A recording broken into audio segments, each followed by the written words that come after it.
2024 সালে ওয়াকফ amendment bill ছিল 2024, তখন বিধানসভায় রেজুলেশন পাস করিয়েছিল।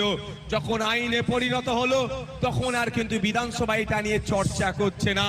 আমার যতটুকু রাজনৈতিক জ্ঞান হয়েছে, আমার যতটুকু সংসদীয় জ্ঞান হয়েছে, যে কোনো বিলের রেজুলেশন নিলে বিলকে আটকানো যায় না, কিন্তু আইনকে চ্যালেঞ্জ করে রেজুলেশন নিলে ওটা নিয়ে সুপ্রিম কোর্টে মামলা করলে ওটা কার্যকারী অনেক সব থেকে বেশি হয়। তাই মমতা ব্যানার্জি মুসলমানদেরকে বোকা বানানোর জন্য, বিজেপির কে ভালো গুড লিস্টে থাকার জন্য যখন বিল হলো তখন রেজুলেশন পাস করালো, আইন হয়ে যাওয়ার পরে আর বিধানসভায় ওয়াকফের রেজুলেশন পাস করাচ্ছে না। কিন্তু বিলটা কোনো চ্যালেঞ্জে কাজ হবে না।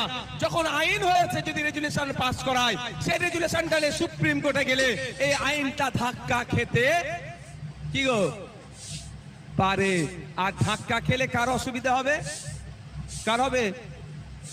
একটু জোরে বলুন না। বিজেপির হবে। বিজেপির অসুবিধা হোক মমতা ব্যানার্জি কোনোভাবেই চাইবে না। তাই আপনাদের বলবো, আপনাদের সাথে যারা বেঈমানি করলো, বিচারিতা করেছে, এর জবাব দিতে হবে কি হবে না? একটু আওয়াজ দিয়ে বলুন, একটু হাত তুলে দেখান, হাত তুলে দেখান। 2026 হাতটা তুলে রাখুন। 2026 নির্বাচন আসছে। মমতা ব্যানার্জিকে এই মাদ্রাসা, মসজিদ, ঈদগাহ নিয়ে যখন আন্দোলনের কথা বলেছিলাম তখন দিল্লির যাওয়ার নিদান দিয়েছে। 2026 আসছে, আমরা কোথায় যাওয়ার নিদান দেব? আমরা কখন কোথায় যাওয়ার নিদান দেব? এই দূরে যারা আছেন কোথায় যাওয়ার নিদান দেব? দিল্লিতে যাওয়ার নিদান দেব তো নাকি?